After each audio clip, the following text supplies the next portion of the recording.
Hello, my name is Aray Keken, and today we are going to discuss one of the most interesting practices called Moving Motivators from Management 3.0. Moving Motivators is part of the motivation and engagement model, and I think one of the most commonly asked questions in the companies are, how do we motivate people? How can we improve engagement? And please also think about, when did you enjoy your work for the last time and why? Let me quickly share my screen. So here on the Management 3.0 website, you can find Moving Motivators practice, and there is a lot of useful information here. And also, I found a very good template of Miro board that you can use. So here, if you click here, you get access to the official template of Moving Motivators that you can use on your Miro board. So I've already included it here. I've already imported it here. And here you can find very useful information. So I think the most important part here is that you need to spend some time and to understand all the 10 motivators, like we call them champ frogs. You can see, like, find them here. For example, curiosity stands for C, and honor stands for H. So they are like both intrinsic and extrinsic motivators that we can have. And how do we know the feelings and motivations of the particular person? So we have discovered that the best way is to ask for feedback.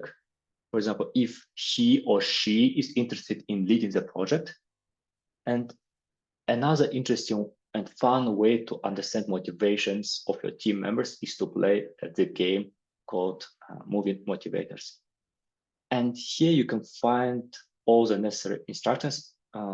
It is pretty straightforward. We have only 3 steps here. And the first step, we need to define which motivators are important to you.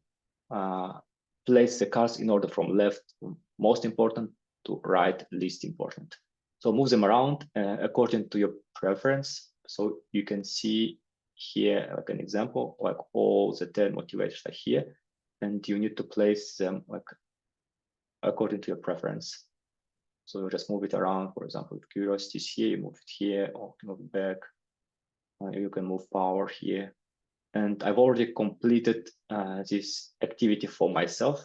So these are my motivators.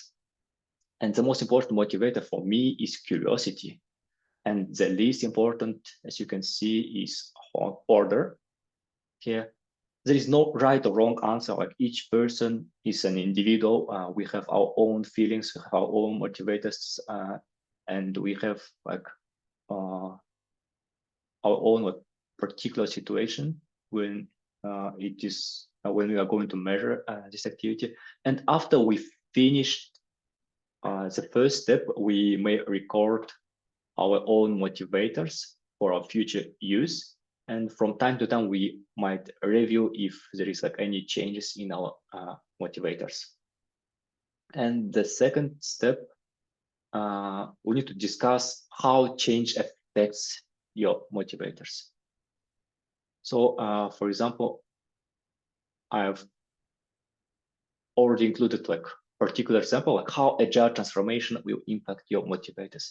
So if we are undergoing an agile transformation, it might positively or negatively affect like each individual in our team member. So for example, for me, curiosity goes up, so it's a positive change, and power goes down, so it is a negative change for me. Also, this is a great way to help make decisions. And the third step is time for reflection and discussion. So you can talk to your teammates about which motivators are least and most important to them. And it will help you improve collaboration in your company. And you also need to understand that we need to review from time to time these motivators, because For example, your team member is going to get married, or your team member is going to have like a baby. So their motivators might change. Okay, thank you for your time. Goodbye.